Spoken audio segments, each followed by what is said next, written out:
नमस्कार. मी भाऊ तोरसेकर. तुम्ही बघत आहात प्रतिपक्ष. मित्रांनो, हळूहळू करत विरोधी पक्षाच्या अंगातलं त्राण संपले का असं वाटतं. कारण जे काय खेळ लोकसभा निवडणुकीच्या आधीपासून 6 महिने 8 महिने सुरू होते. अगदी आपण जरांगे पाटलांच्या आरक्षण विषयक आंदोलन आणि त्यातून तत्कालीन उपमुख्यमंत्री असलेल्या देवेंद्र फडणवीसांना टार्गेट करण्यासाठी सुरू झालेले खेळ,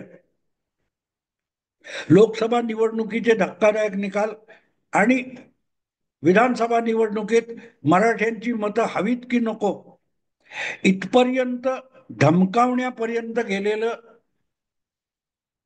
जे राजकारण होतं ते बघता बघता गेल्या 6 महिन्यामध्ये इतकं बारगळून गेलंय की करायचं काय. आपण पक्ष चालवायचा म्हणजे करायचं काय या संभ्रमात सगळीच्या सगळी महाविकास आघाडी पडलेली आज दिसते. आणि मग प्रत्येक जण आपापल्या परीने प्रयत्न करतो. काँग्रेसने काय ते नाना पटोले यांना बाजूला केलं आणि हर्षवर्धन सपकाळ या नव्या प्रदेश अध्यक्षांना आणले. ते अजून काही करतायत असं दिसत नाही.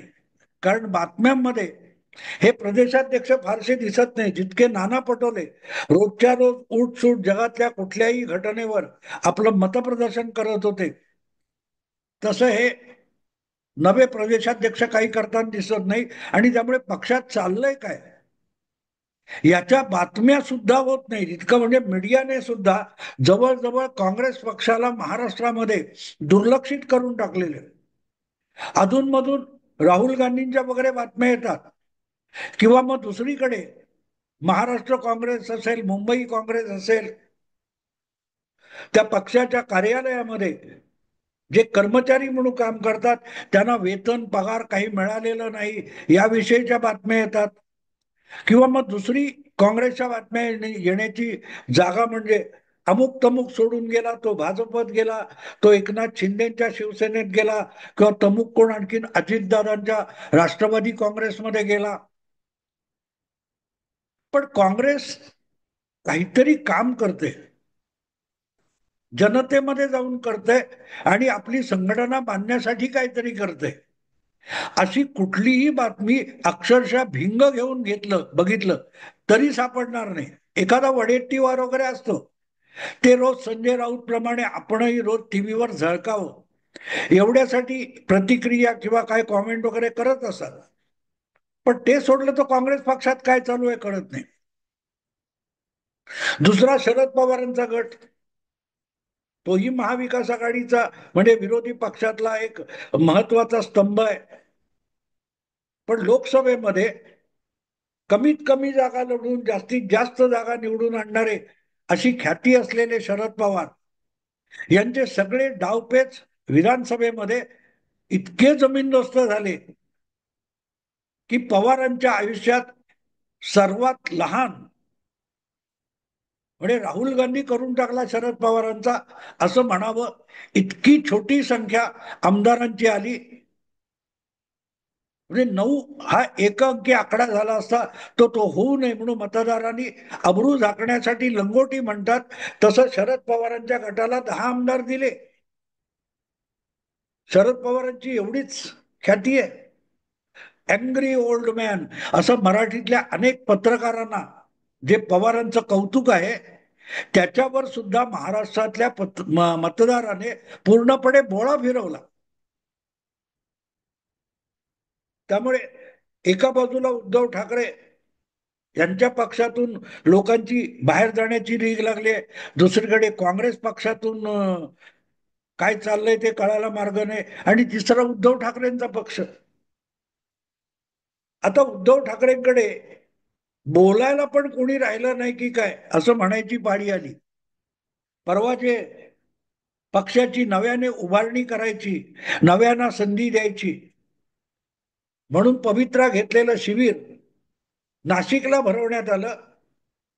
तिथे खंदा झुंजणारा कोण होता, त्याचं नाव असीम सरोदे. हे असीम सरोदे शिवसैनिक कधी झाले? माझ्या माहितीप्रमाणे ते अजूनही शिवसैनिक नाहीयेत. शिवसेनेला आपला पक्ष म्हणून त्यांनी स्वीकारलेलं नाही.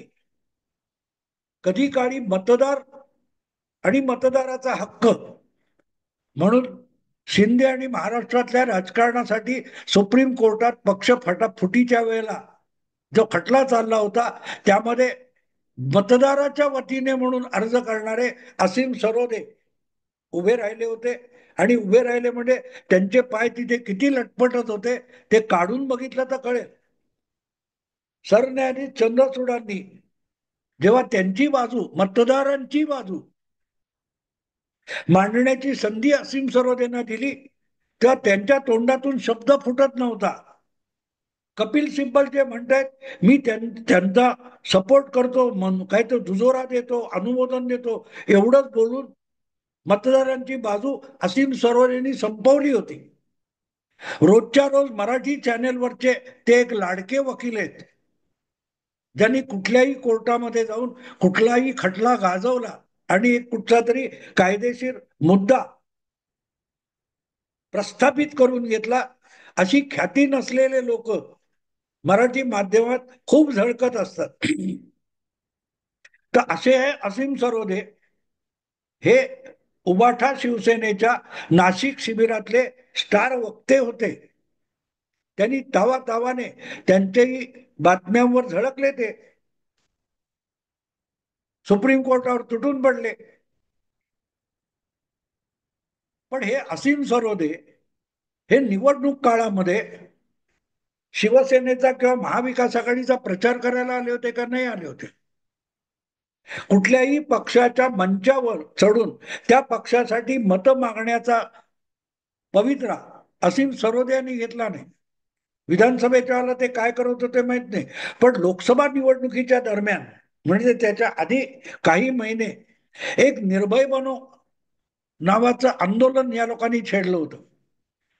राज्याच्या कुठल्या कुठल्या जिल्ह्यात तालुक्यात जाऊन एका हॉलमध्ये तेच ते आपले सगळे जुने चेहरे गोळा करायचे आणि महायुती विरुद्ध गरळ ओकायची असं जे निर्भयपणे आंदोलन चाललं होतं त्यातले एक मोरके म्हणून आपण असीम सरोदे यांच्याकडे बघू शकतो.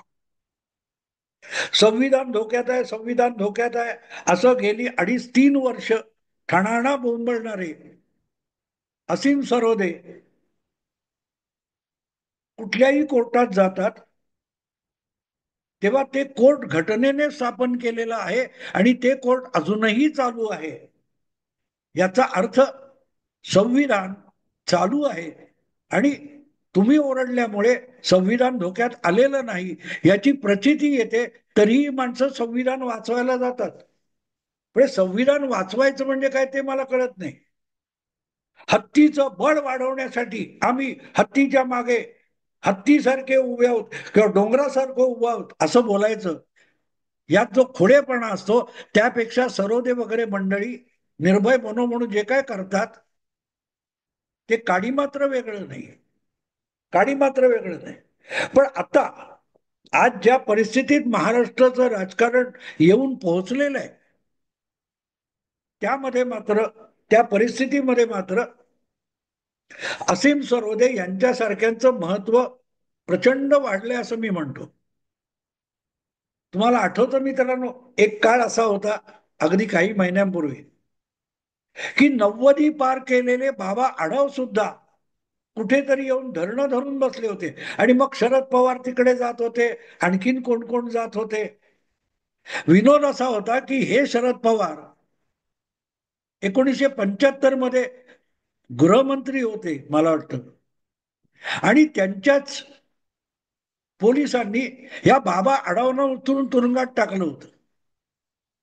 त्या बाबा आढावांच्या संविधान बचावच्या भूमिकेचं समर्थन करायला शरद पवार धरण्यासाठी गेले होते. त्या निर्भय बनो नावाचं जे नाटक चालतं त्यातले यशस्वी कलावंत कोण आहेत हे मी नव्याने सांगायला नको, ते मग काय आहेत ते चौधरी वगैरे असतील ते. आज मी ही पार्श्वभूमी तुम्हाला एवढ्यात सांगितली की आज महाविकास आघाडीची दुर्दशा झालेली आहे. आणि हे लोक ज्याचा पाठिंबा देतात, ज्याचा उदो उदो करतात, त्याचा बट्ट्याबोळ होतो हा इतिहासच आहे. त्यामुळे असीम सरोदे असतील किंवा विशंभर चौधरी असतील किंवा निर्भय बनोचे आजवरचे जे महान विचारवंत वगैरे किंवा कार्यकर्ते चळवळे आहेत, हे तुमच्या पाठीशी उभे राहिले. त्याच वेळेला महाविकास आघाडीच्या प्रत्येक पक्षांनी मनाशी खुणगाट बांधायला पाहिजे होती. आता आपलं काही खरं नाही, कारण ज्यांचा इतिहासच बुडवेगिरीचा आहे, असे लोक जेव्हा तुमची बाजू लढवायला उभे राहतात, तेव्हा तुम्हाला बुडवायची गरज काय? सावन जो अगन लगाए उसे कौन बचाए. हा, सावन जो अगन लगाए उसे कौन बुझाए. माझी जो नैया डुबोए उसे कौन बचाए. ते गाणं आहे ना, त्यासारखी या निर्भय मनोमधल्या एकापेक्षा एक महान विद्वानांची परिस्थिती आहे. हे ज्यांच्या ज्यांच्या म्हणून समर्थनाला उभे राहतात, त्यांचं त्यांचं पक्ष असेल, चळवळ असेल, आंदोलन असेल, त्याचा बट्ट्याबोळ झाल्याशिवाय राहतच नाही. आणि अशा महाविकास आघाडीतला बचावलेला, त्या तुलनेने बचावलेला असा एक पक्ष आहे, तो आहे उभाटा शिवसेना. कारण एकूण महाविकास आघाडीला 50 पण आमदार निवडून आणता आले नाहीत.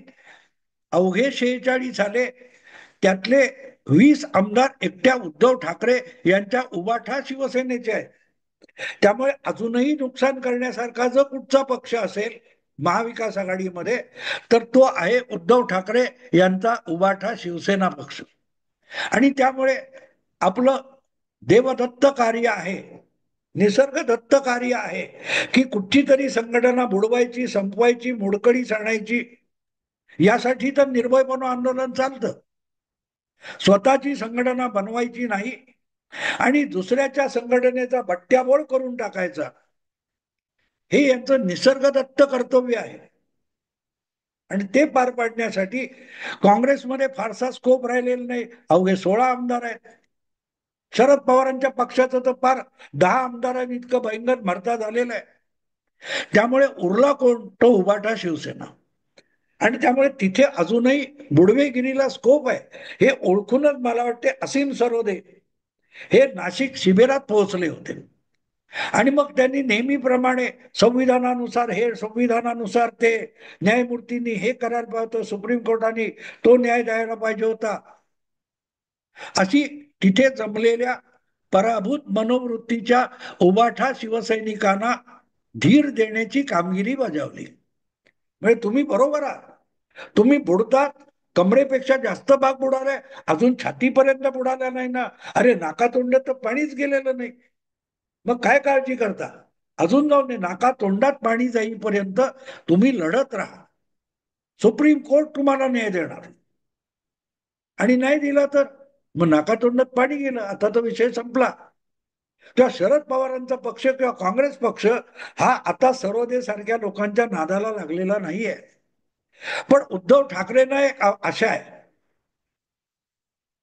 हे लोकसभेमध्ये जे चांगलं यश मिळालं आणि 9 जागा मिळाल्या, त्याचं सगळ्यात मोठं श्रेय मुस्लिम मतदारापेक्षा उद्धव ठाकरेंनी सगळ्यात आधी या निर्भय मनोवाल्यांना दिलं होतं. आणि त्यामुळे अगत्याने नाशिकच्या शिबिरामध्ये सरोदे यांना लीगल पॉइंट मांडायला बोलवलेलं. अधिक शिरोडकर यांच्यासारखा दांडगा वकील राज्यसभेचा सदस्य केला बाळासाहेबांनी.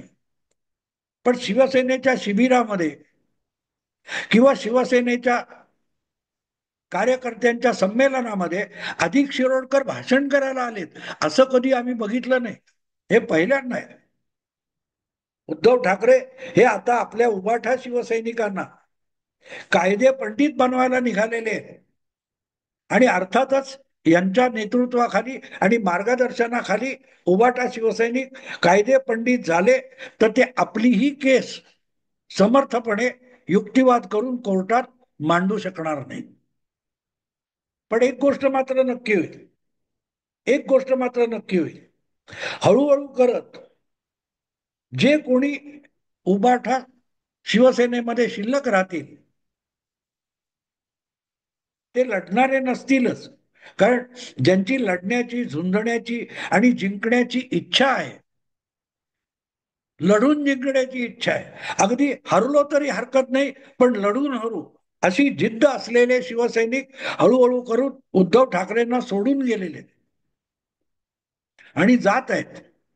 ते उरले सुरले सगळे पळून लागण्याची जबाबदारी बहुधा उद्धव ठाकरे यांनी असीम सरोदे किंवा निर्भय बनो यांच्याकडे सोपवलेली आहे.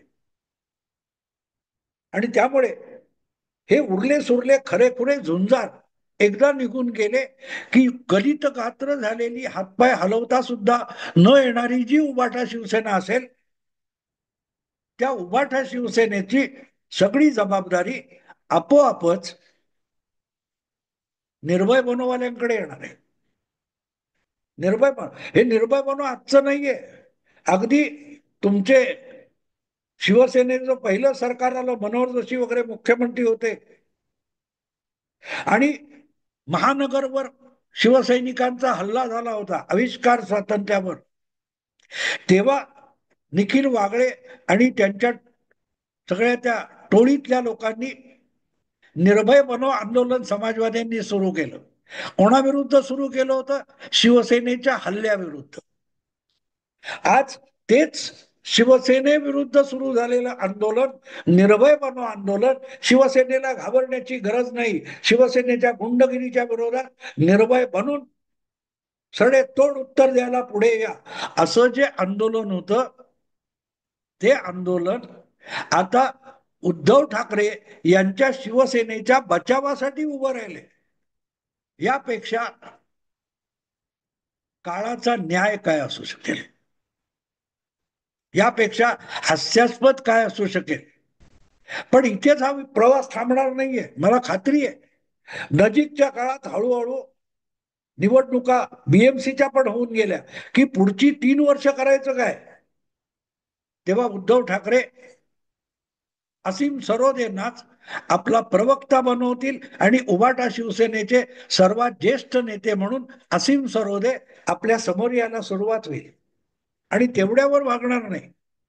झालेल्या पराभवानंतर आणि पुढे 4 वर्ष करायचं काय, ही समस्या खांद्यावर ओझ्यासारखी घेऊन चालणारे शरद पवार गट, राष्ट्रवादी आणि काँग्रेस पक्ष हे आधीच महाविकास आघाडीपासून दुरावलेले. उद्धव ठाकरे आणि संजय राऊत हे दोघे जण वगळता महायुती, आपला महाविकास आघाडी हा शब्द काँग्रेसमधला किंवा राष्ट्रवादी शरद पवार गटातला कोणीही उच्चारत सुद्धा नाही. महाविकास आघाडीचं जे काय जोखड आहे ते बिचारे उद्धव ठाकरे यांच्याच खांद्यावर आता उरलेले आहे. आणि त्यांनाही त्याचा कंटाळा येईल, तेव्हा अर्थातच तो वारसा चालवायला कोणतरी पाहिजे. म्हणूनच असीम सरोदेंना प्रोत्साहन देण्याचं काम उद्धव ठाकरेंनी केलेलं असावं. हळूहळू असीम सरोदे यांच्या भाषणावर फिदा झालेले अनेक निष्क्रिय नाकर्ते शिवसेना नेते, कार्यकर्ते हे असीम सरोदेंना शिवसेनेचा प्रवक्ता बनवा, उबाठा शिवसेनेचा, किंवा उबाठा शिवसेनेचे प्रमुख नेते म्हणून त्यांची नेमणूक करा, अशी मागणी करायला लागतील. आणि त्यानंतर अवघ्या महाविकास आघाडीची जबाबदारी असीम सरोदे, विशंबर चौधरी यांच्या डोक्यावर येणार आहे. आणि निवडणूक कशी हरावी, निवडणूक जिंकण्यासाठी नसते, फक्त लढण्यासाठी असते, असा ज्यांचा सिद्धांत आहे, असे निर्भय बनोवाले महाविकास आघाडीची आणि उबाटा शिवसेनेची सगळी जबाबदारी घेतील. आणि त्यानंतर शिवसेना भवनवर एक बोर्ड लागेल, निर्भय बनो भवन. ज्या शिवसेना भवनाच्या समोर वेगवेगळ्या पत्रकारांना देशभरच्या गोळा करून निखिल वागळेंनी निर्भय बनो आंदोलनाची सुरुवात केली होती, त्या निर्भय बनो आंदोलनालाच एक मुंबईतलं मोठं हेडक्वार्टर मिळेल. मी यापूर्वीच वर्षभरापूर्वी एक व्हिडिओ केला होता. हळूहळू करत महाविकास आघाडीचं मुख्यालय शिवसेना भवनात होईल. कदाचित आता त्याच्यापेक्षाही परिस्थिती बिघडली आहे. त्यामुळे महाविकास आघाडीचे नेते तिकडे येण्याची शक्यता नसल्यामुळे निर्भय बनो आंदोलनाला शिवसेना भवन कार्यालय म्हणून मोफत वापरले दिलं जाण्याची शक्यता आहे. पण एक गोष्ट आहे, जोपर्यंत निर्भय बनो आंदोलन आणि त्याचे हे असे निष्क्रिय निकामी मुखंड एकत्र आहेत, तोपर्यंत महाविकास आघाडीला मरण नाही. चालू द्या, आपण बघायचं. आत्ता इथेच थांबतो. आवडलं लाईक करा, शेअर करा आणि प्रतिपक्षाला सबस्क्राईब करा. नमस्कार.